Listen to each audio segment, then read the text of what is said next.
নমস্কার, শুরু করছি বাংলা বলছে। বাংলা ভাষা নিয়ে যে বিতর্ক চলছে সেই বিতর্ক তো বটেই, এর পাশাপাশি এসআইআর বিতর্ক এবং আর কয়েকদিন পরেই যে আরজি করের যে ভয়ঙ্কর ঘটনা, সেই ঘটনার 1 বছর পার হতে চলেছে। এই সমস্ত বিষয় নিয়ে বিভিন্ন রাজনৈতিক দল তারা পথে এবং আজকে সারা দিনই একাধিক রাজনৈতিক কর্মসূচি দেখলো বাংলা। আমরা দেখলাম যে ভাষা আন্দোলনে কেন্দ্রের বিরুদ্ধে সোচ্চার হয়ে ঝাড়গ্রামে পথে নামলেন মুখ্যমন্ত্রী মমতা বন্দ্যোপাধ্যায় এবং সেখানে এসআইআর এর নামে বিজেপি তাদের পার্টি লিস্ট বানাতে চাইছে বলে তিনি তোপ দাগেন। বাংলা ভাষা নিয়ে বিজেপির কেন্দ্রীয় নেতাদের মন্তব্যের প্রতিবাদ জানিয়ে আসরে এসএফআইও বাংলার ইতিহাস এবং সংস্কৃতি মনে করিয়ে দিতে বিজেপির সদর দফতরে তারা পাঠাচ্ছে বর্ণ পরিচয় এবং সহজ পাঠের মতো বই। বাংলাভাষী মানুষদের উপর দেশ জুড়ে যে অত্যাচার চলছে তার প্রতিবাদে এই কর্মসূচি বলে জানিয়েছেন এসএফআই এর রাজ্য সম্পাদক। অন্যদিকে শুভেন্দু অধিকারী বিরোধী দলনেতা, গতকাল তার কনভয়ে হামলা চলেছিল যাকে কেন্দ্র করে তোলপাড় হয় রাজ্য রাজনীতি।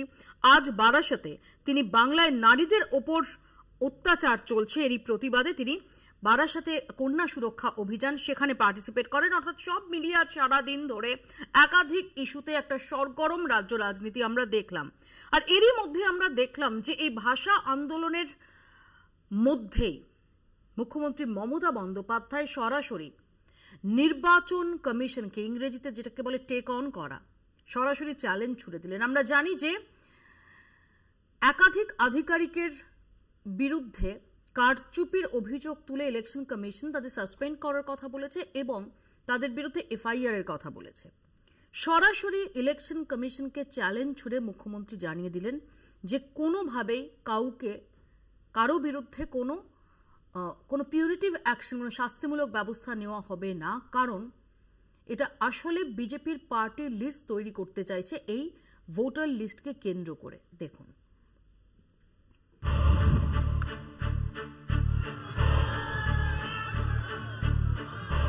ভোটের এখনো 9-10 মাস বাকি, তার আগেই তুঙ্গে উঠল রাজ্যের সঙ্গে নির্বাচন কমিশনের সংঘাত।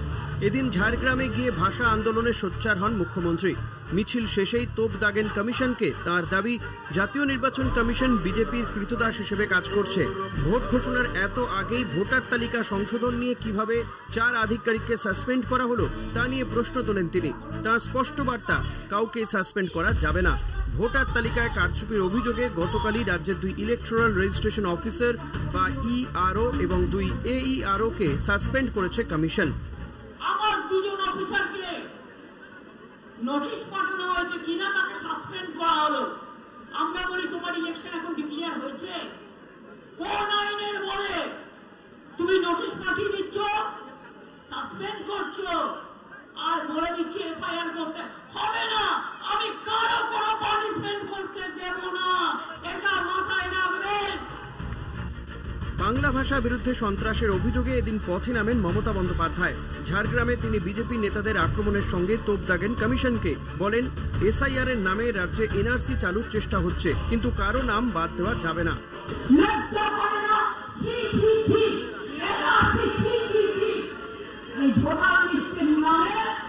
বিজেপি পার্টি লিস্ট তৈরি করে একটা ভোটারের নাম যেন বাদ না যায়, এটা মাথায় সবাইকে রাখতে হবে। ভুলে যান পার্টি, ভুলে যান রাজনৈতিক দল, আপনার ঠিকানা আপনাকে রক্ষা করতে হবে। এ নিয়ে সংসদের বাইরে সোচ্চার হয় তৃণমূল সাংসদরাও। যদিও বিজেপি এ ধরনের যাবতীয় অভিযোগ উড়িয়ে দিতে চেয়েছে। তাদের মতে রোহিঙ্গা ও বাংলাদেশি অনুপ্রবেশকারীদের বাদ দিতেই যা করার করছে নির্বাচন কমিশন। বাংলাদেশ থেকে রোহিঙ্গা, বাংলাদেশি মুসলিম অনুপ্রবেশকারীদের নিয়ে এসে আমাদের দরিদ্র মাইগ্রেন্ট লেবার যারা আছেন, যারা ভারতীয়, তাদের সর্বনাশ করছে তৃণমূল। সীমান্তের সব জেলাগুলোর জনসন্তুলন বদলে দিয়েছে তৃণমূল। নির্বাচন কমিশন চাইছে বিহারের মতো বাংলাতেও এসআইআর চালু করে ভোটার তালিকা ঝাড়াই বাছাই করতে। এর জন্য ট্রেনিং দেওয়া হচ্ছে বিএলওদেরও। এই পরিস্থিতিতেই নির্বাচন কমিশন জানাচ্ছে, ভোটার তালিকা সংশোধনের কাজ সারা বছর হতে পারে, এর সঙ্গে নির্বাচনের কোনো সম্পর্ক নেই। নির্বাচন কমিশনকে পুরো ক্ষমতা দিয়েছে সংবিধানের 324 ধারা। আইনের 324(6) ধারা অনুযায়ী লোক দিতে বাধ্য রাজ্য। কমিশনের চিঠির উত্তর দিতে বাধ্য চিফ সেক্রেটারি। জবাবে সন্তুষ্ট না হলে বা কোনো ব্যাখ্যা না পেলে তার বিরুদ্ধেও পদক্ষেপ করতে পারে কমিশন। কিন্তু মমতার ঘোষণা, কারোর নাম বাদ গেলে সম্মুখ সমরে নামবেন তিনি। কাউকে সাসপেন্ডও করা যাবে না। ফলে ভাষা আন্দোলনের মধ্যেই ভোটের আগে কেন্দ্র রাজ্য সংঘাত তাই তুঙ্গে উঠতে চলেছে। কলকাতা টিভি। এ নিয়ে আলোচনার জন্য আমাদের সঙ্গে রয়েছেন তৃণমূল কংগ্রেসের পক্ষ থেকে তন্ময় ঘোষ, বিজেপির পক্ষ থেকে শতরূপা, কংগ্রেসের পক্ষ থেকে অভিষেক ব্যানার্জি, সিপিআইএম এর পক্ষ থেকে চয়ন ভট্টাচার্য এবং রয়েছেন রাজনৈতিক বিশ্লেষক সাংবাদিক সুমন ভট্টাচার্য। আমি প্রথমে শতরূপার কাছে আসি যে শতরূপা, ইলেকশন কমিশন এই সময় দাঁড়িয়ে ভোটার লিস্টে যে সমস্ত সংশোধন করার উদ্যোগ দিচ্ছে তার যৌক্তিকতা, তার সময়, এটা নিয়ে প্রশ্ন তুলছেন মমতা বন্দ্যোপাধ্যায়। শুধু তাই না, তিনি বলছেন যে যাদের সাসপেন্ড করা হয়েছে তাদের বিরুদ্ধে এফআইআর করার যে কথা বলা হয়েছে সেটা করা হবে না। বিজেপির পার্টি লিস্ট বানানো হচ্ছে, মমতা বন্দ্যোপাধ্যায় অভিযোগ করছেন। আনফরচুনেটলি এটা মমতা ব্যানার্জির স্বভাব আমরা প্রথমবার দেখিনি। এটা অসংখ্যবার উনি সমস্ত সেন্ট্রাল এজেন্সি, সেন্ট্রাল অফিসগুলোকে উনি প্রায় পালে হাইকোর্টকে পর্যন্ত উনি বিজেপির এক্সটেন্ডেড অফিস করে দিচ্ছেন। আমার সেই নিয়ে সত্যি বিশেষ কিছু বলবার নেই, এটা ওনার স্বভাব। উনি থেকে এ ধরনের কথাবার্তা বলে থাকেন। ইলেকশন কমিশন খুব ক্লিয়ারলি জানিয়ে দিয়েছে, দেখো আপডেশন হয়, প্রত্যেক বছরই হয়। বিভিন্ন কে মারা গেল, কারোর নামের স্পেলিং ভুল আছে, অ্যাড্রেস চেঞ্জ হবে, সম্পর্কে বা অন্যরকম কিছু লিখতে হবে, আপডেশন রেগুলারলি হতে থাকে। কিন্তু এই একটা স্পেশাল, হ্যাঁ, তার কারণ হচ্ছে আমি বলে দিচ্ছি, স্পেশাল ইনভেস্টিগেটিভ রিভিশন যেটা হচ্ছে, sorry intensive revision, special intensive রিভিশনটা হয়েছে। তার কারণ তিনটে ক্যাটাগরির লোক বাদ যাচ্ছে। এক হচ্ছে যারা মৃত, মানে ডিএল রায়ের মতন লোকজন যারা স্বর্গ থেকে এসে গান গাইতে গাইতে এখানে এসে এখনো ভোট দিয়ে যায়, সেই ধরনের লোকজন। দ্বিতীয়ত যাদের ডুপ্লিকেট আছে, যেমন তুমি জানো যে তেজস্বী দুটো কার্ড বেরিয়েছিল, না একটা কার্ড সেখান থেকে বাদ যাবে। তৃতীয়ত হচ্ছে যারা ইলেকশন কমিশন মনে করছে হয়তো বর্ডার ক্রস করে এসেছে এবং তারা ন্যায্য সিটিজেন নয়।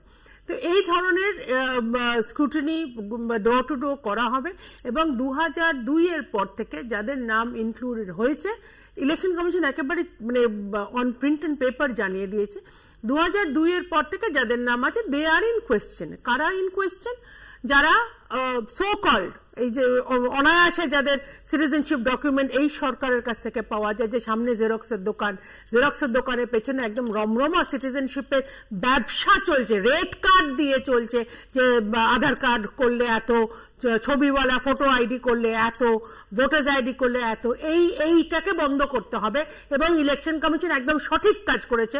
বিহারে যেটা প্রথম ড্রাফটে 65 লাখ বাদ গেছে, সেজন্য মুখ্যমন্ত্রী এবং আমাদের তরফ থেকে আমরা মনে করছি যে এই রাজ্যে হয়তো 1 কোটির উপর লোক বাদ যেতে পারে। এইটাই প্যানিক ক্রিয়েট করছে মুখ্যমন্ত্রীর মাথায়। নির্বাচন কমিশনের একটা ব্যাখ্যাও পেয়েছে, যেখানে নির্বাচন কমিশন বলছে যে ভোটার লিস্টের কাজ সারা বছর ধরেই চলতে পারে, এমন না যে ভোট ঘোষণা হবে, ভোটের যে বিজ্ঞপ্তি, সে বিজ্ঞপ্তি জারি হবে, তারপর ভোটার লিস্টের কাজ চলবে। না, ভোটার লিস্টের কাজ চলবে, ভোটার লিস্টের কাজ সারা বছর ধরে চলে। যাদের বিরুদ্ধে যাদের বিরুদ্ধে গড়মিলের অভিযোগ তুলে সাসপেন্ড করা হয়েছে, তাদের বিরুদ্ধে এফআইআর কেন করবে না রাজ্য? না, কেন সাসপেন্ড করা হবে? প্রথম কথা হচ্ছে নির্বাচন কমিশন যখন নির্বাচন ঘোষণা হয় তারপর থেকে তাদের, আমাদের যে রাজ্য প্রশাসন, মানে যে রাজ্যে হয় বা যদি কেন্দ্রীয় নির্বাচন হয়, লোকসভা নির্বাচন, তাহলে সেই সময় দাঁড়িয়ে প্রশাসন তাদের হাতে চলে যায়। এখন যখন নির্বাচন চলছে না, সামনে নির্বাচন নেই, তারা এখনো নোটিফিকেশন জারি করেনি, রেগুলার বেসিসে তারা তাদের যে রুটিন কাজ সেটা করছে, সেখানে এই রাজ্য প্রশাসনের অধীনস্থ কোনো কর্মচারীকে নির্বাচন কমিশন সাসপেন্ড করে দেবে, এটা তো হতে পারে না। সংবিধানের যে যুক্তরাষ্ট্রীয় পরিকাঠামো, সেই পরিকাঠামো তো মানতে হবে। কেন্দ্রীয় সরকার, বিজেপি শাসিত কেন্দ্রীয় সরকার মনে করে যে তারা আসলে জমিদার, আসলে পুরো দেশটা হচ্ছে তাদের, এটা তো নয়। আমাদের দেশের স্ট্রাকচার যদি হয় তার বিরুদ্ধে ব্যবস্থা হবে না। আমরা কদিন আগে দেখেছি যে 3 জনকে সতর্ক করা হয়েছিল, অফিশিয়ালি সতর্ক করা হয়েছিল। কারণ বলা হচ্ছে চুপিসারে কি করা হচ্ছে, চুপিসারে করা হয়েছেটা কি সেটাই তো আমরা জানতে চাই। চুপিসারে এইগুলো করা হয়েছে, বিহারে আমরা দেখেছি, বিহারে কুকুরের নামে বেরোচ্ছে, কখনো হচ্ছে ট্রাক্টরের নামে বেরোচ্ছে। এই তো নির্বাচন কমিশনের অবস্থা। নির্বাচন কমিশন, আমরা জানতে চাই নির্বাচন কমিশনার, মুখ্য নির্বাচন কমিশনার যখন নিযুক্ত করা হয় তার নিয়মটা কেন অমিত শাহ এবং নরেন্দ্র মোদী বদলে দিলেন? কেন এমন লোককে করা হলো যিনি তার সেক্রেটারি ছিলেন? কেন বিরোধী দলনেতা তার সঙ্গে একজন জুডিশিয়াল ছিলেন, একজন শাসক দলের প্রধান হিসাবে প্রধানমন্ত্রী ছিলেন? সেখান থেকেই তো গন্ডগোলটা শুরু। তার মানে প্রথম থেকেই নির্বাচন কমিশনকে কাজে লাগিয়ে ভারতবর্ষ দখল করার যে ছক, মহারাষ্ট্র এবং হরিয়ানাতে তারা পেরেছে, বাংলায় পারবে না। কারণ বাংলায় প্রত্যেকটা বুথ ধরে ধরে আমাদের সংগঠন আছে, আমরা প্রত্যেকটা লোককে চিনি। একটা লোকেরও নাম যদি বাদ যায় তাহলে বাংলা বুঝিয়ে দেবে বাংলার রক্তের জোর কতটা। এক, আর অনুপ্রবেশকারীদের কথা বলছেন, অনুপ্রবেশকারী কে এসছে না এসছে দেখার দায়িত্ব অমিত শাহের অধীনস্থ বিএসএফ এর। আমরা চাই না, ভারতবর্ষ ধর্মশালা নয়, এখানে কোনো অনুপ্রবেশকারী আসুক এবং তারপরে তারা জায়গা করে নিক। আসি যে অভিষেক, আমরা দেখেছি যে এই এসআইআর নিয়ে কংগ্রেস সহ বিরোধী দলগুলি তারা সরব হয়েছে, তারা এই বিষয়টা পার্লামেন্টে মুলতবি প্রস্তাব আনা হয়েছে কংগ্রেসের তরফ থেকে। আমার এখানেই প্রশ্ন যে এখানে এই ইআরও এবং এইআরও কে সাসপেন্ড করা এবং তাদের বিরুদ্ধে এফআইআর এর প্রস্তাব নিয়ে যেভাবে আমরা দেখতে পাচ্ছি যে এই মুহূর্তে দাঁড়িয়ে কমিশন এবং রাজ্য, আরো নির্দিষ্টভাবে বলতে গেলে স্বয়ং মুখ্যমন্ত্রী, তিনি যেভাবে আজকে খোলা চ্যালেঞ্জ ছুড়ে দিয়েছেন, কি বলবেন? আচ্ছা, মুখ্যমন্ত্রীর চ্যালেঞ্জের বক্তব্যে যাওয়ার আগে এসআইআর নিয়ে দুটো কথা। প্রত্যেকটা আর্গুমেন্টে বিজেপি দায়িত্ব নিয়ে একটা কথা বলছে যে এসআইআর প্রথমবার হচ্ছে না, শেষ এসআইআর 2002 সালে হয়েছে, সেই এবং এসআইআর আজ অব্দি একাধিকবার হয়েছে। একদম ঠিক কথা, কিন্তু আমরা কনভেনিয়েন্টলি যে কথাটা ইগনোর করে যাচ্ছি, এর আগে প্রত্যেকবার এসআইআর হওয়ার আগে একটা সেন্সাস হয়েছে, অর্থাৎ একটা জনসংখ্যা হয়েছে। যারা ক্লাস 4 এর অঙ্কটা ঠিকঠাক করেছে, আমরা সবাই জানি ভগ্নাংশের ক্ষেত্রে নিউমারেটরটা খুব ইম্পর্টেন্ট, বেস ডেটাটা খুব ইম্পর্টেন্ট। সব সময় এর আগে যে কটা এসআইআর এর নোটিফিকেশন আছে একটু খুঁজে দেখে নাও, সেখানে বলা আছে সেন্সাসের মাধ্যমে জনসংখ্যার ভিত্তিতে যে তোমার মাস্টার ডেটাটা পাওয়া যাচ্ছে, তার ভেতর থেকে তোমার যে ভোটার, অর্থাৎ আমরা যেটা টেকনিক্যালি ইপি রেশিও বলি, ইলেক্টোরেট ভার্সেস পপুলেশন, মানে ভোটারদের সঙ্গে প্রাপ্তবয়স্ক জনসংখ্যা যদি আমার 100 থাকে, আমার ভোটার কত। নির্বাচন কমিশনের তরফ থেকে জানানো হয়েছে যে বিহারে এই খসড়া তালিকা প্রকাশের পর এখনো পর্যন্ত একটি অভিযোগও জমা পড়েনি। না, একদম ঠিক কথা, একটা অভিযোগও জমা পড়েনি। এবার তোমায় আমি প্রশ্ন করছি যে তুমি নিশ্চয়ই 11টা ডকুমেন্ট দেখেছো, রাইট? সেখানে যে 10টা ডকুমেন্ট আছে, আমি রেসিডেন্স সার্টিফিকেট বাদ দিয়ে, সেই 10টা ডকুমেন্ট যাদের কাছে থাকা সম্ভব তাদেরকে নিয়ে সমস্যা নেই। সমস্যাটা হচ্ছে তোমার আমার বাড়িতে যারা কাজ করে বা যারা প্রান্তিক মানুষ, যার নিজের বাড়ির জমির দলিল থাকে না, সরকারি পেনশনার সার্টিফিকেট থাকে না, সরকারি আইডি প্রুফ থাকে না, সমস্যা তাদের নিয়ে। এবং বিশ্বাস করো, তাদের পক্ষে, ধরে নাও হিঙ্গলগঞ্জের একজন দেহাতি চাষি, তার পক্ষে বিকাশ ভবনে এসে কমপ্লেন করা সম্ভব নয়। অতএব কমপ্লেন করা না মানেই ডেটাটা স্যাংটিটি পায় না। হ্যাভিং সেড দ্যাট, আমি একটা টেকনিক্যাল প্রশ্ন করছি। রেসিডেন্স সার্টিফিকেট, ধরে নাও তোমার কাছে বাকি 10টা ডকুমেন্ট নেই, তাহলে যদি রেসিডেন্স সার্টিফিকেট থাকে তাহলে তোমার 7 খুন মাপ। রেসিডেন্স সার্টিফিকেট কে ইস্যু করবে? তোমার লোকাল গভর্নিং অথরিটি, ধরো কাউন্সিলর, ধরে নাও পঞ্চায়েত মেম্বার। আমি তোমাকে দায়িত্ব নিয়ে বলছি, তৃণমূল নিজ পাড়া নিজ সমাধান স্টার্ট করছে, সেখানে যদি জানতে পারে যে এই পাড়াতে তৃণমূল বিরোধী ভোটার আছে এবং তার কাছে 10টা ডকুমেন্ট নেই, সে তো ডেফিনেটলি তাকে রেসিডেন্স সার্টিফিকেট দেবে না। এবং এটা তৃণমূল বলে না, আমি যদি সরকারে থাকি আমি সেটাই করব। That is the reason. Interesting point, আমি এই প্রসঙ্গে আসবো অভিষেক, দুটো জিনিসকে ধরা হয়। আসবো আমি চয়নদার কাছে আসি। চয়নদা, এবং আধার কার্ড, ভোটার কার্ড, আধার কার্ডের ভিত্তিতে সব ডকুমেন্ট তৈরি হয়। আমি আসবো। দেখুন মৌপিয়া, এটা আমি আগের দিন এসেও বলেছিলাম যে ডকুমেন্টগুলো চাওয়া হয়েছে, 11টা ডকুমেন্ট সবার কাছে থাকা সম্ভব নয়, আগের দিন বলে গেছিলাম আমি। এবং যেটা অভিষেক বলল, খুব ন্যায্যভাবে বলল, এটা কি ঠিক যে ওই রেসিডেন্সিয়াল সার্টিফিকেট থাকলে 7 খুন মাপ? এটা ঠিক কিনা আমি জানি না, কারণ অফিসিয়ালি রেসিডেন্সিয়াল সার্টিফিকেট কাউন্সিলর দেন কিন্তু কিছু ডকুমেন্টের ভিত্তিতে। প্রাথমিকভাবে যেহেতু ওই দায়িত্বে আমি কিছুদিন ছিলাম, এটা আমি খুব স্পষ্টভাবে জানাতে চাই যে কিছু কিছু ক্ষেত্রে যদি অথরিটি চান সেটাকে চ্যালেঞ্জ করতেই পারেন, যে আমরা ওই সমস্ত কী কী ডকুমেন্ট দেখে আপনি স্যাটিসফাইড হলেন যে ওখানকার বাসিন্দা, চ্যালেঞ্জ করতেই পারেন। কিন্তু বাকি যেগুলো সেগুলো আমাদের সত্যি প্রান্তিক মানুষের কাছে থাকা সম্ভব নয়। যে ইন্টেনশনের দিকে আমরা তাকিয়ে আছি, যেটা বারবার সুপ্রিম কোর্টের নির্দেশ দিয়েছে যে কোনো ন্যায্য নাগরিকের নাম যেন, বৈধ নাগরিকের নাম যেন বাদ না যায়, এটা সুপ্রিম কোর্ট বলে দিয়েছে। আর দ্বিতীয়, আপনারা কিন্তু কোনোভাবে নাগরিকত্বের দাবি এর মধ্যে প্রতিষ্ঠিত করার চেষ্টা করবেন না, ইলেকশন কমিশনকে বলে দিয়েছে শীর্ষ আদালত। সেক্ষেত্রে আমরা যেটা দেখতে পাচ্ছি, এখনো পর্যন্ত কোনো বিদেশি নাগরিক আছেন, বিদেশি নাগরিক এসে ভোটার কার্ড তৈরি করেছেন, বিহারে এরকম কোনো নজির দেখা যায়নি, আমরা শুনতে পাইনি। কিন্তু যেটা অভিষেক বলে খুব ভ্যালিড পয়েন্ট, যে আপনি বলছিলেন যে অভিযোগ জমা পড়েনি, অভিযোগটা কে জমা দেবে, কিভাবে জমা দেবে, এবং অভিযোগটা জমা দিলেই তার সমাধান হবে এমন কোনো গ্যারান্টি আছে কি? আমি অনেককে জানি যারা দীর্ঘদিন নতুন ভোটার হয়েছেন, তারা ভোটার কার্ড করতে পারেননি এখনো পর্যন্ত। বাবা মা ভোটার কার্ড আছে, সবাই সব কিছু ঠিকঠাক আছে, না করতে পারেননি কারণ তাদের অ্যাপ্লিকেশন দেওয়ার ক্ষেত্রে জটিলতা তৈরি হচ্ছে, মানে অনলাইনে বা ওই অফলাইনে এই দুটো ক্ষেত্রেই জটিলতা তৈরি হচ্ছে। BLA তারা তো পলিটিক্যাল পার্টির লোক, কিন্তু BLO তো অফিসিয়াল। এখানে BLOদের ভূমিকা কতটা সঠিক, তাদের বাড়ি বাড়ি ঘুরে স্ক্রুটিনি করার যে দায়িত্ব তাদের পালন করার কথা তারা করছেন কিনা। কিন্তু পরিষ্কার এখানে একটা জিনিস দেখতে পাচ্ছি, যে বিজেপির পক্ষ থেকে বারবার বলা হচ্ছে যে আমরা এখানে অবৈধ ভোটারের নাম বাদ দেবো, অনুপ্রবেশকারীদের বাদ দেবো। আমার খুব সবিনয় প্রশ্ন, অনুপ্রবেশকারীরা ইলেকশন কমিশনের বৈধ ভোটার কার্ডটা পেল কি করে? আমি আসবো, আমি একটু সুমনদার কাছে আসি। সুমনদা, এই যে সরাসরি এই মুহূর্তে আমরা দেখতে পাচ্ছি যে সংঘাতের আবহ, কমিশন বনাম রাজ্য, আবারও বলছি যে টু বি মোর স্পেসিফিক মুখ্যমন্ত্রী।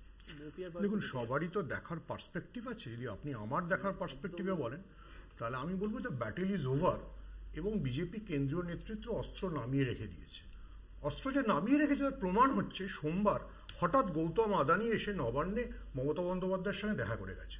গৌতম আদানি নিশ্চয়ই পশ্চিমবঙ্গের রাস্তায় জল জমছে কিনা বা কিংবা ইলেকট্রিক কীভাবে পরিবহন হয় এইসবের জন্য আলোচনা করতে আসেন। আপনি যদি দেখেন যে শুভেন্দু অধিকারী মঙ্গলবার দিন কোচবিহারে আক্রান্ত হয়েছেন, তারপরে প্রায় 28 ঘন্টা কেটে গেছে। নর্মালি এসব ক্ষেত্রে অমিত শাহ কাজ করুক না করুক একটা পাঠিয়ে দেন যে কেন্দ্র রিপোর্ট চাইছে, তারও কিছু হয়নি। দেখুন, এই যে বাংলা এবং বাঙালি, এটাকে মমতা ব্যানার্জি ফোন করে খোঁজ নিয়েছেন, সেই ফোন আমরা কেউ শুনতে পাই না, শুভেন্দু অধিকারী শুনতে পান। শুভেন্দু অধিকারী যেমন রোহিঙ্গা অ্যাপও থাকে, রাস্তায় দেখতে পান, different story. The story is যে যদি বিজেপি এটাতে সিরিয়াস হতো, তাহলে যেটা পলিটিক্যাল সিস্টেমের নিয়ম, অমিত মালবিয়া একটা কথা বললেন, তাদের তীব্র প্রতিক্রিয়া হলো। তাকে ডিফেন্ড করতে দলের সাধারণ সম্পাদক নামবেন, তাকে ডিফেন্ড করতে দলের সর্বভারতীয় সভাপতি। Nobody has issued any statement in favour of Amit Malviya. বরং there is unscheduled meeting between Gautam Adani এবং মমতা ব্যানার্জি। গৌতম আদানি নরেন্দ্র মোদীর পারমিশন ছাড়া স্টেট ব্যাংকের অফিসেও কোনোদিন যাননি, ঠিক আছে? তো বিজেপির যে টোটাল টার্নারাউন্ড আছে, যাতে অজিত ডোভাল আজকে মস্কোতে আছে, নরেন্দ্র মোদী চীনে যাচ্ছেন, সেই টার্নারাউন্ডে নরেন্দ্র মোদী বা বিজেপিকে এখন নিজের পিঠ বাঁচাতে অনেক ব্যস্ত থাকতে হবে। আদানিকেও নিজের পিঠ বাঁচাতে, সেখানে পশ্চিমবঙ্গে Suvendu Adhikari, sorry for my language, Suvendu Adhikari দৌড়লেন কি কাঁদলেন তাতে কিচ্ছু আসা যায় না। He has to save his entire empire.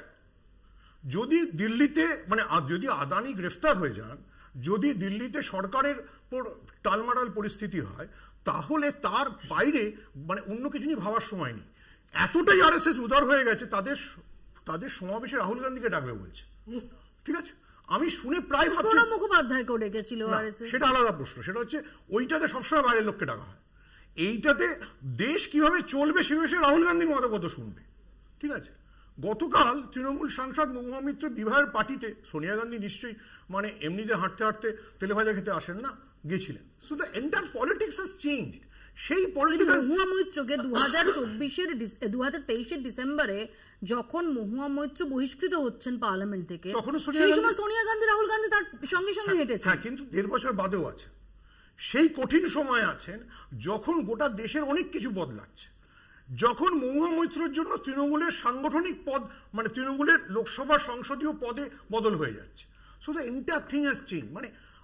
আমি ভাবি যে মানে শুভেন্দু অধিকারীর অনেক সাহস এবং অনেক ক্ষমতাও নিশ্চয়ই, না হলে কোচবিহার যান না।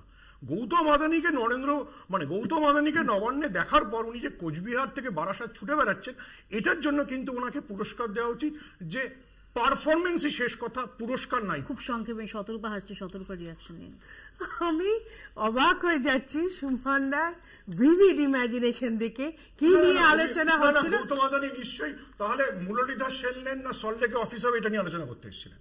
না আমি তো জানি না গৌতম আদানি, তার আমাকে বলে আসেনি, এবং আমি গৌতম আদানি এক সেকেন্ড আমি জানি না, আমি খবরে আমি গৌতম আদানি স্পোক্সপারসন।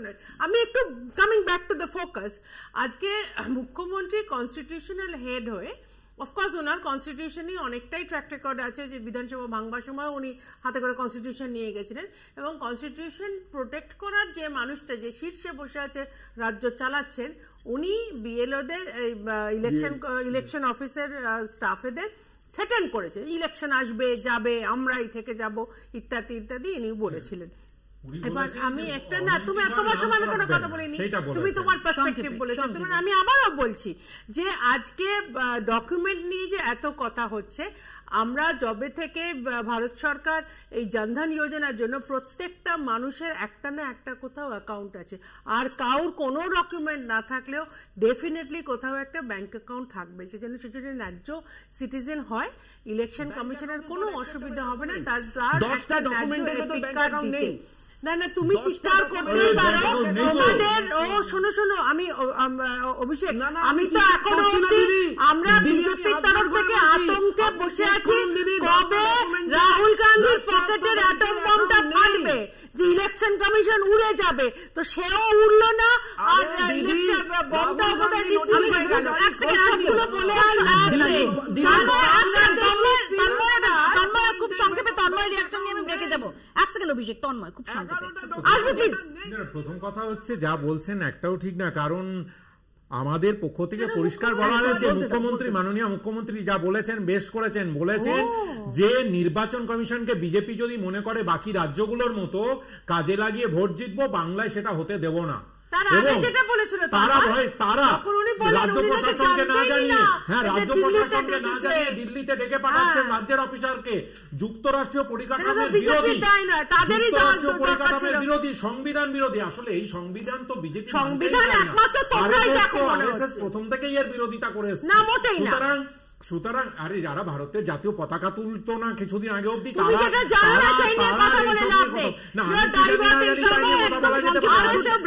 ছোট্ট একটা বিরতি নেবো, ছোট্ট একটা বিরতির পর ফিরছি, বিরতির পর ফিরছি, দেখতে থাকুন বাংলা বলছে।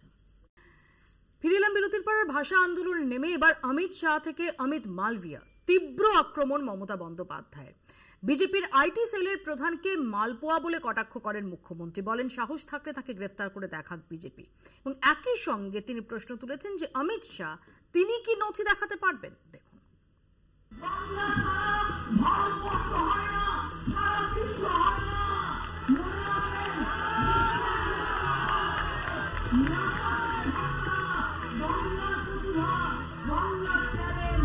চলছে ভাষা সন্ত্রাস, আর এই অভিযোগেই এদিন ঝাড়গ্রামে গিয়ে ভাষা আন্দোলনে নামেন মুখ্যমন্ত্রী। তোপ দাগেন বিজেপির কেন্দ্রীয় নেতৃত্বের দিকে। বাংলার পরিযায়ী শ্রমিকদের বিজেপি শাসিত একাধিক রাজ্যে যেভাবে বাংলাদেশি তকমা দিয়ে গ্রেফতার করা হচ্ছে তা নিয়ে সরব হন তিনি। আর এখানেই তোপ দাগেন বিজেপির কেন্দ্রীয় নেতা অমিত মালভিয়াকে। এই অমিত মালভিয়া বলেছিলেন বাংলা কোনো ভাষা নয়। বিজেপির আইটি সেলের নেতাকে এদিন মালপোয়া বলে কটাক্ষ করেন মমতা। মালপোয়া খাই কখনো কখনো আমরা, মালপোয়া বলছে আমাকে ন্যাশনাল সিকিউরিটি অ্যাক্টে গ্রেপ্তার করা উচিত। কেন আমি বাংলা ভাষার কথা বলেছি? আমি তোদের বুকের পাতা থাকলে বল কখন গ্রেপ্তার করবি আর কখন গুলি করবি। শুধু অমিত মালভিয়াই নয়, অমিত শাহকে ওদিন নিশানা করেন তৃণমূল নেত্রী। তার অভিযোগ বিজেপির সব নেতাই বসে বসে দালালি করছে অমিত শাহের, বাংলার সকলকে জন্ম পরিচয়পত্র দেখাতে বলছে। অমিত শাহ কি তার বাবা মার জন্ম সার্টিফিকেট দেখাতে পারবেন? প্রশ্ন তোলেন মমতা। যারা বলছে তাদের বার্থ সার্টিফিকেট আছে তো? ও হোম মিনিস্টার অমিত শাহ, আমাকে গ্রেফতার করো যদি আমি মিথ্যা কথা বলি। তোমার বার্থ সার্টিফিকেট কোথায়? তোমার বাবা মার বার্থ সার্টিফিকেট দেখাও। আগে তোমার বাবা মার বার্থ সার্টিফিকেট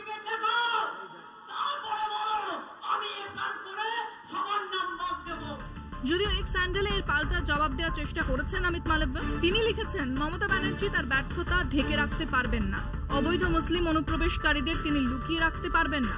মালব্যের মতে, বাংলা ভাষার সবচেয়ে যদি কেউ ক্ষতি করে থাকে তাহলে সেটা মমতা নিজেই। বাংলা ভাষাকে ক্লাসিক্যাল মর্যাদা দেওয়ার ক্ষেত্রে প্রধানমন্ত্রী উদ্যোগ নিয়েছিলেন বলে দাবি করেন তিনি।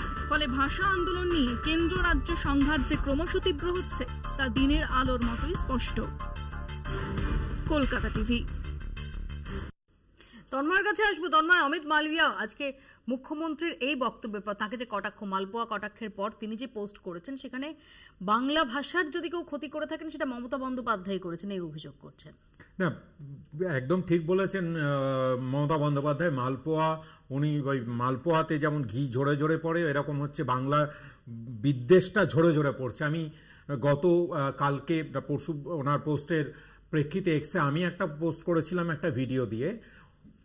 উনি জানি না উনি দেখেছেন কিনা বা দেখার মানে দেখলেও বুঝবেন কিনা, বাংলা ভাষা সম্পর্কে, বাঙালি জাতি সম্পর্কে এই অমিত মালব্য, যিনি সস্তা ভার্সন গোয়েবেলের, মানে একদম চাইনিজ ভার্সন যেগুলো আমরা বলি সেই রকম, হিটলারের গোয়েবেল যেমন ছিল, বিজেপির সেরকম অমিত মালবিয়া, তো তিনি বাংলা জানেন না, বাঙালি জাতি সম্পর্কে জানেন না, বাংলা ভাষা নেই বলে দিচ্ছেন।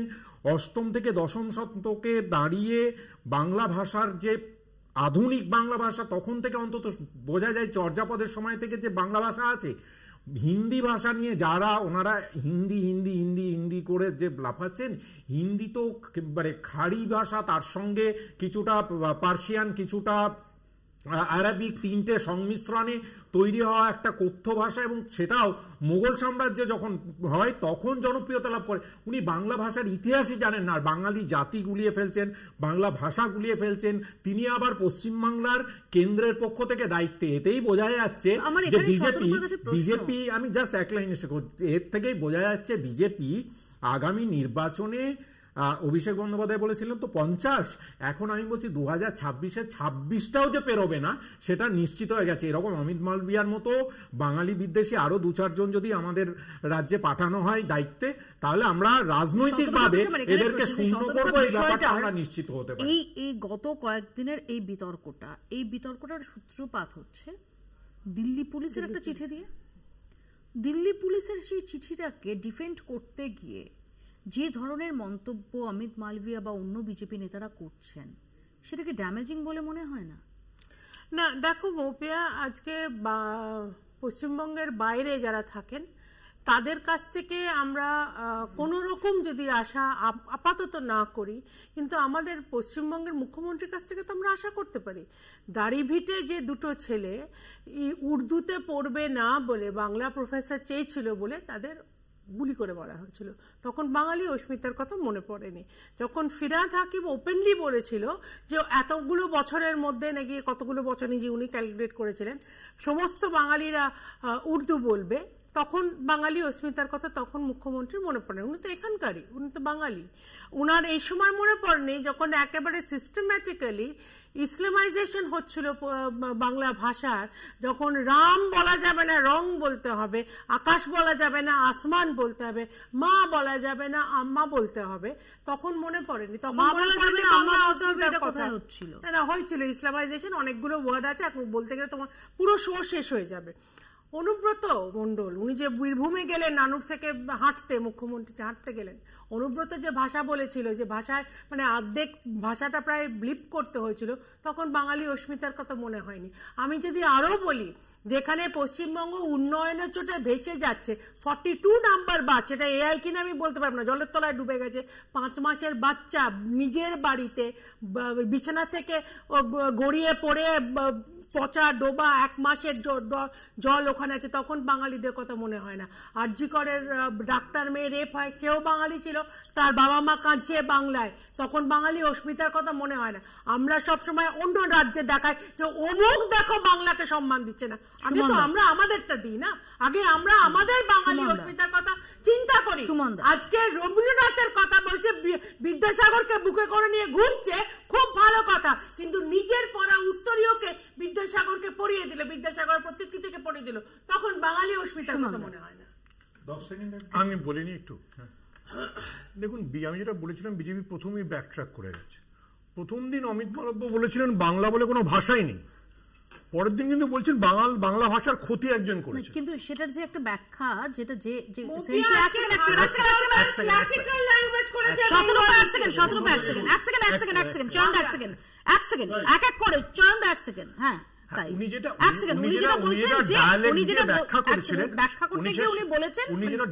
ব্যাখ্যা করছিলেন ওটা যে কোনো ভাষাতাত্ত্বিক যারা মিনিমাম পড়াশোনা করেছে তারা জানে ওটা অশিক্ষিত ছাড়া কেউ বলবে না।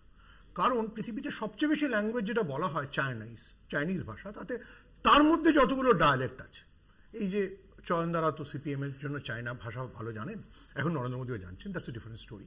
তো চায়নার সবচেয়ে বেশি লোক বলেন মান্দারিন ভাষা, ঠিক আছে? তো ডায়ালেক্ট তো থাকবেই, তাই বলে সেটার জন্য একটা ভাষা থাকবে না। আবারও আমি রিপিট করছি, অমিত মালব্য প্রথম দিন বললেন বাংলা বলে কোনো ভাষাই নেই, ওটা ডায়ালেক্ট। পরের দিন বললেন বাংলা ভাষার ক্ষতি মমতা ব্যানার্জি করেছেন। এটা হচ্ছে প্রথম পেছনে। শতরূপা আরো ভালো বলেছেন, আমরা অন্য রাজ্যের দিকে তাকাবো কেন? নিজের রাজ্যের মুখ্যমন্ত্রী নিজে অমিত মালব্যর দিকে তাকাচ্ছেন না। বিজেপির 294টা প্রার্থীর মধ্যে যদি একটা ভোট হয়, কতজন অমিত মালব্যকে ডাকবেন প্রচারের জন্য? তাহলে কেউ যে অমিত মালব্যকে ডাকবে না, এইটা অন্তত আপনি পরিষ্কার হয়ে যান। তৃণমূলের জন্য ইলেকশনে কিচ্ছু দরকার নেই, শুধু অমিত মালব্যর ছবি টাঙাতে হবে, লোকে দেখবে আর ভোট দিয়ে যাবে। অমিত মালব্য যতটা হারাকিরি করেছে, আমি এটা আলাদা প্রশ্ন যে অমিত মালব্যর ছবি টাঙানোর জন্য ওনাদের তরফ থেকে গৌতম আডানিকে সেটার জন্যই পাঠানো হয়েছিল, that's a different story. But the whole story is যে Amit Malviya has killed the election for BJP. এবং সেই কিলে সেই যে কবরের উপর দাঁড়িয়ে ওনারা ইসলামাইজেশন বলতে পারেন, হোয়াটসঅ্যাপ ইউনিভার্সিটি থেকে আরো কিছু আনতে পারেন, ওনাদের মুখপত্ররা আরো কিছু ডায়ালেক্টের গল্প বলতে পারেন। ওনারা এখনো জানেনই না যে কতজন বাঙালি লেখক তথাকথিত ওই শব্দগুলো ব্যবহার করেন। ওনারা জানেনই না পানি শব্দটা কোত্থেকে এসছে। পানি সংস্কৃত, পানি শব্দটা অ্যাকচুয়ালি সংস্কৃত শব্দ। অথচ এই বাংলা ভাষার ভুল বানানে তৃণমূল পোস্টার লাগায়। আপনারা আমাদের পোস্টার ইলেকশন ডিক্লেয়ারে কার পোস্টার লাগাবো সেটা নিয়ে আলোচনা করছেন। তৃণমূল তো বাঙালি, আর তো আমি একটা লাইন বলি, পুরো আলোচনাটাতে সুবিধা হবে দেওয়ার মতন। তোমরা কি করে বানান সবার জন্য সুবিধা হবে? আমি একটা জাস্ট একটা লাইন দীর্ঘিকার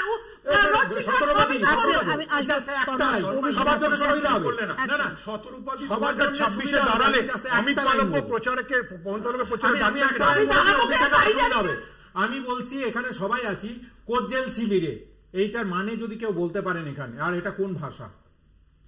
কোজ্জেল ছিলি রে বলতে পারবেন কেউ? অভিষেক তো অনেকদিন কাজ করেছে বাংলায়, চয়নদাও করেছে। মুর্শিদাবাদে আমার গ্রামের ভাষা। কোজ্জেল ছিলি রে মানে হচ্ছে কোথায় গিয়েছিলি রে, এটা হচ্ছে বাংলা ভাষা, এটা হচ্ছে ডাইলেক্ট। এইসব বুঝতে গেলে অমিত মালব্যকে আরো 4-5 জন্ম নিতে হবে। বিজেপি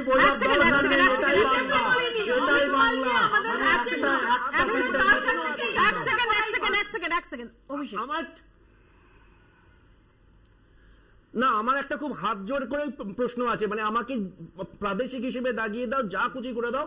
সুনীতি কুমার চট্টোপাধ্যায়ের ভাষা আমি কোন মালব্য, তিওয়ারি, টিবরেওয়ালের কাছ থেকে ভাষা তত্ত্ব শিখবো না। That is number 1। Number 2, most importantly, যেটা তন্ময়দা একটা ইন্টারেস্টিং কথা বললো, যে চাটগা থেকে শুরু করে, পুরুলিয়া থেকে শুরু করে, মুর্শিদাবাদ থেকে শুরু করে সব জায়গায় বাংলা ভাষা আলাদা। আমার বলো তো, মোদি হ্যাঁ তো মুমকিন হ্যাঁ, এটা হচ্ছে বিজেপির স্লোগান। মুমকিন শব্দটা ফার্সি শব্দ, তাহলে মুমকিন শব্দটা একটা আরব দেশের শব্দকে ইম্পোর্ট করতে হলো কেন? কারণ সেটাই ভাষার চলন।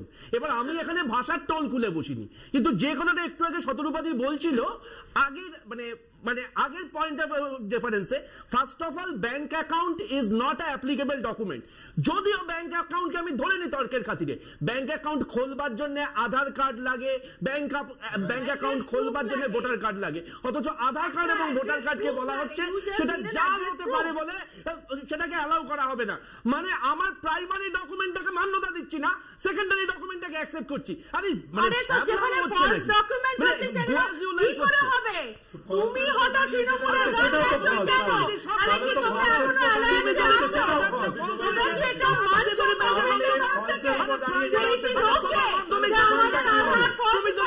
তুমি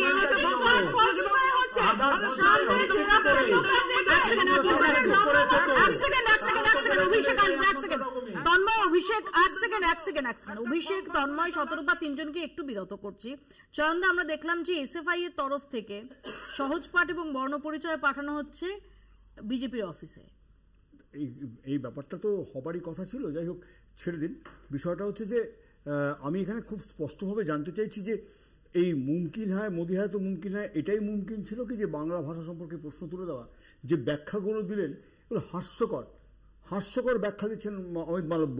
কোন ভাষায় আনন্দমঠ লেখা হয়েছিল সেটা উনি জানেনই না, কোন ভাষায় লেখা হয়েছিল বন্দে মাতরম সে সম্পর্কে ওনার ধারণা নেই। বাহুতে তুমি মা শক্তি, হৃদয় তুমি মা ভক্তিটা বাংলা ছাড়া অন্য কোনো ভাষা? অদ্ভুত ব্যাপার।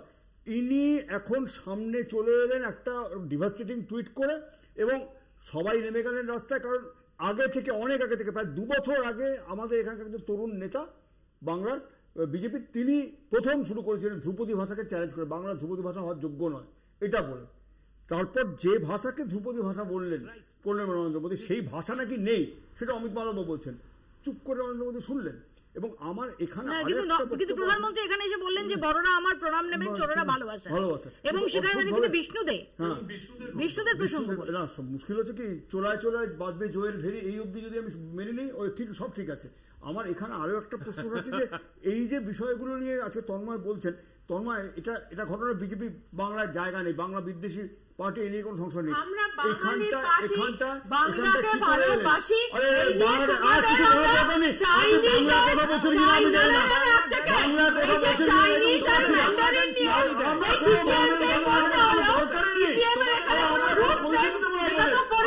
কি ভাষায় কথা বলছে? আপনি তো নিষিদ্ধ টেলিভিশন সত্যি নিষিদ্ধ ভাষায় কথা বলতে এসছেন কেন? টেলিভিশন সত্যি নিষিদ্ধ ভাষায় কথা বলতে এসছেন কেন? যে ভাষা নেই নাকি, কোনো ভাষাই নেই নাকি? আপনার তোমার নেতা বলছেন, একটা প্রতিবাদ আপনারা করছেন, আপনারা প্রতিবাদ করেছেন নিষিদ্ধ ভাষা কথা বলছেন, আপনার নিষিদ্ধ ভাষা, আপনার নিষিদ্ধ ভাষা। মাঝখান থেকে যেটা হলো সমস্ত চাপা দিয়ে গেলেন, সমস্ত চাপা দিয়ে গেলেন। তন্ময়রা নিয়ে এসেছিল, আপনারা সে চাইছিলেন, নিয়ে লাথি মারলেন বাংলা ভাষাকে। এটা জবাব পাবেন, এটা জবাব পাবেন নিশ্চিত ভাবে। আমাদেরকে উল্টো পাল্টা কথা বলে আপনি ইতিহাস জানেন না, আপনাকে ধন্যবাদ।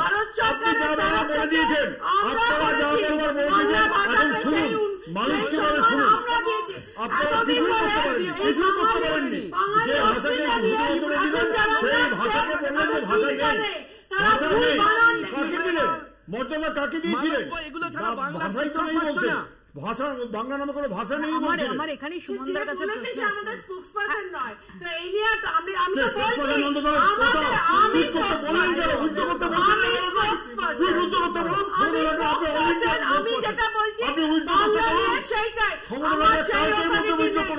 সব তো তোমাদের মতো হবে না।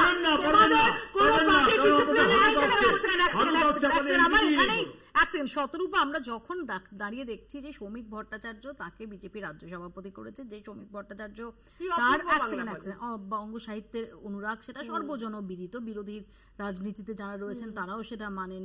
যখন আমরা দেখতে পাচ্ছি যে সদ্য দুর্গাপুরে সেখানে রজনীগন্ধার মালায় প্রধানমন্ত্রীকে বরণ করা হলো, যখন প্রধানমন্ত্রী বিষ্ণুদের নাম করছেন, অর্থাৎ একটা বাঙালি আনার ছাপ বিজেপি সেটা আনার চেষ্টা করছে, সেই সময় দাঁড়িয়ে মনে হয় না যে শুধুমাত্র দিল্লি পুলিশের একটা চিঠিকে ডিফেন্ড করতে গিয়ে আসলে কতটা ট্রাবল নিজেদের জন্য ইনভাইট করা হচ্ছে।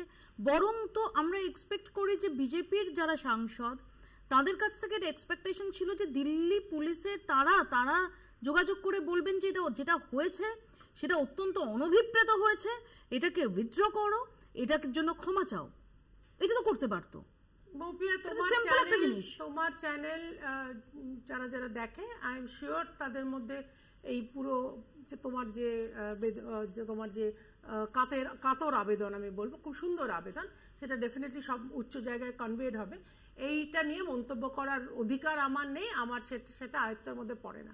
যেটা আমি বাঙালি হয়ে বলতে পারি যে আমার পশ্চিমবঙ্গের মুখ্যমন্ত্রী, যাকে আমি ইলেক্ট করিনি, অন্যরা তো করেছিল, একটা আশায় ইলেক্ট করেছিল, তিনি কেন বাঙালি অস্মিতা নিয়ে তখন কথা বলেনি যখন দিনের পর দিন বাঙালিকে অপমান করা হয়েছে? আমি সেইটা জিজ্ঞেস করতে পারি, এবং আমি এটা একসঙ্গে বলতে পারি যে আমার রাজ্য সভাপতি মাননীয় প্রধানমন্ত্রী সত্যি সত্যি বাঙালি অস্মিতা কি সেটা বহুবার প্রমাণ করে দিয়েছে, এবং বাংলা ভাষাকে আমরাই কিন্তু ক্লাসিক্যাল ল্যাঙ্গুয়েজের স্ট্যাটাসে আমরা তোলার সুমনদা, এটা তো ঠিক যে ধ্রুপদী ভাষা বা বাংলা ভাষাকে ধ্রুপদী ভাষার স্বীকৃতি, যেটা কৃতিত্ব দাবি করছে বিজেপি। এটা কিরকম হলো জানেন তো, যে ওয়েস্ট ইন্ডিজ একটা স্পিনারকে খেলাচ্ছে, পেসার ছেড়ে হঠাৎ স্পিনারকে খেলাচ্ছে, সেই স্পিনার মোটামুটি প্রথম ওভারেই 3টে 6 খেয়ে গেছে অমিত মালব্য।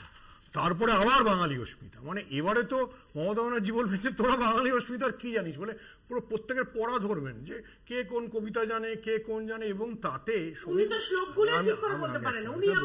আমি অ্যাকশন বলি, শ্রমিক ভট্টাচার্য আর দেবজিৎ সরকার ছাড়া ওই দুজন একটু RSS পুরনো পড়াশোনা করেছে, বাকি সকলে তো কি পড়েছে কেউ জানে না। ঠিক আছে, কি মানে যদি বিষ্ণুদের 6টা কবিতার নাম বলতো, যার নাম প্রধানমন্ত্রী বলে গেছে, তাহলে বিজেপির কতজন টেলিভিশন চ্যানেলে আসবে আমার সন্দেহ আছে। বিষ্ণুদের 6টা কবিতা, আমি অন্য কবির কথা ধরছি না। ঠিক আছে, সো এই যে আমি বললাম না যে তুমি খেলছিলে একটা তোমার পেশার আছে, ঠিক আছে, হিন্দুত্ব হিন্দুত্ব হিন্দুত্ব হিন্দুত্ব রামনবমী চলছিল, সেখান থেকে বাংলাতে ঢুকতে গেলে ঢুকে প্রথমেই 3টে 6 অমিত মালব্য এমন বললেন 3টে 6, ঠিক আছে, তারপরে আবার বাঙালি অস্মিতা বললে, মানে এই আমি আবার বলছি যে বাঙালি অস্মিতার প্রশ্নে বিজেপি এতটা ব্যাকফুটে চলে গেছে, মমতা ব্যানার্জি সুরটা যে উচ্চতায় নিয়ে চলে গেছেন, সেখান থেকে মানে এটা নিয়ে আর আলোচনাই করা উচিত না। সেটা দেখা যাবে, ঠিক আছে, যদি আলোচনা হয়, যদি আলোচনা তন্ময়, সত্যি কি মনে হয় যে এই ইস্যুটা এই মুহূর্তে দাঁড়িয়ে সেটা সমস্ত মানুষকে কভার করছে, সমস্ত মানুষকে ভাবাচ্ছে? না, প্রথম কথা হচ্ছে এই ইস্যুটা যেটা নিয়ে আমরা আলোচনা করছি, এটা কোনো রাজনৈতিক ইস্যুই নয়, এখন এটা হচ্ছে জাতির ইস্যু, বাঙালি জাতি এবং বাংলার যে ভাষিক সত্তা সেটার ইস্যু। সুতরাং এখানে সারা বাংলার মানুষ একটা জায়গায় একত্রিত হচ্ছে যে বিজেপি বাংলা বিরোধী, বাঙালি বিরোধী। বাকিটা নির্বাচনে তারা বিজেপিকে সেই জবাব দেবে, আর বাকি অন্যান্য দল যারা আছেন তারা যদি সেখানে অন্য ইস্যু নিয়ে রাজনৈতিক যে লড়াই হবে সেই লড়াই হবে। কিন্তু বিজেপি এরপরে আর কোনো রাজনৈতিক লড়াইয়ে থাকবেন কিভাবে? যেখানে এসে লড়াইটা করতে চান সেই মানুষগুলোকে প্রথমেই শত্রু হিসাবে চিহ্নিত করে দেওয়ার পরে তারপরে সেখানে তো লড়াই করার জায়গায় নেই।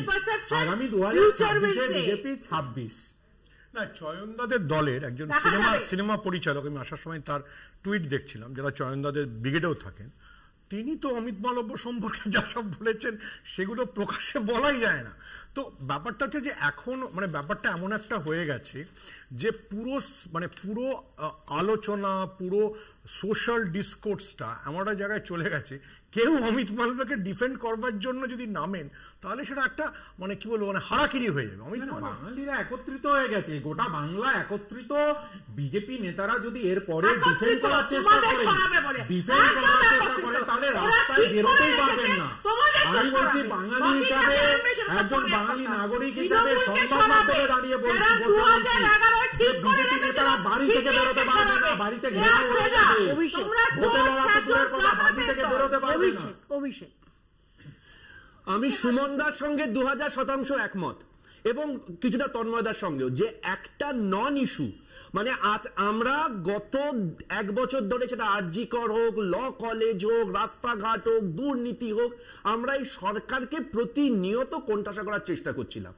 কোথা থেকে কোনো এক অজ্ঞাত কুলশীল অমিত মালব্য আমাদের ব্যাকরণ ক্লাস নেওয়া শুরু করলেন, এবং পুরো আলোচনাটা ঘুরে গিয়ে মমতা বন্দ্যোপাধ্যায় অ্যাডভান্টেজ হয়ে গেল। এখন যেটা দিয়ে সুমনদা শুরু করেছিল, যে RSS এর অঙ্গুলি হেলন ছাড়া মানে গৌতম আদানি স্টেট ব্যাংকের ATM এ যায় না, সে তো মমতা বন্দ্যোপাধ্যায়ের সঙ্গে এমনি দেখা করতে আসেননি। এবং এইখানটাতে আপত্তির জায়গা, এই সকালে পদ্ম ফুল, বিকেলে তৃণমূল, দিনের শেষে এপ্রিল ফুল।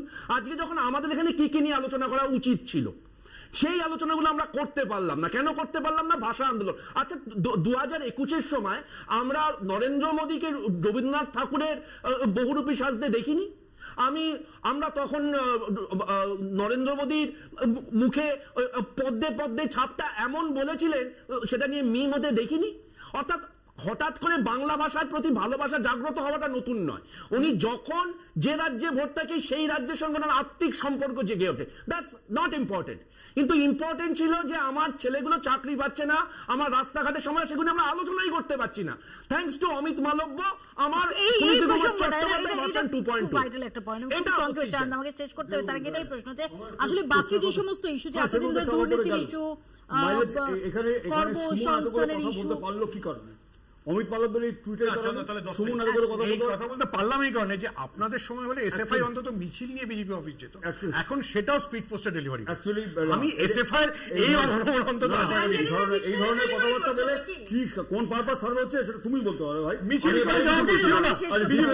আমাকে কি বলতে দেবেন?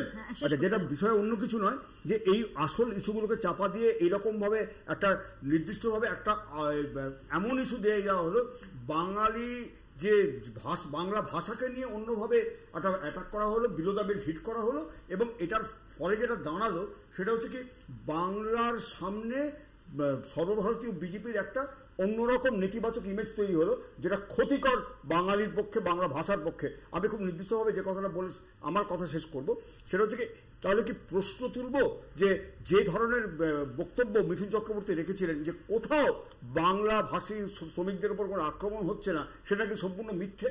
আমাদের সময় একদম শেষ, এখানেই শেষ করতে হবে আপাতত। আমরা দৃষ্টি আকর্ষণ করছি এই কারণে যে এগুলো ভবিষ্যতে জবাব দিতেই হবে। বাংলা বলছে এখানেই শেষ করছি। এই বাংলা এবং বাঙালি ইস্যু সেটা কি এই মুহূর্তে দাঁড়িয়ে বিজেপির জন্য অত্যন্ত অত্যন্ত এক্সপেন্সিভ হয়ে যাবে, নাকি অন্য যে সমস্ত ইস্যু রয়েছে সেই ইস্যুগুলো একই রকম গুরুত্ব সহকারে নির্বাচনের যে আঙিনা, সেই নির্বাচনের আঙিনায় গুরুত্ব পাবে? তার জন্য আমাদের আরও কয়েক মাস অপেক্ষা করতে হবে। আপাতত বাংলা বলছে এখানেই শেষ করছি। দেখতে থাকুন কলকাতা টিভি।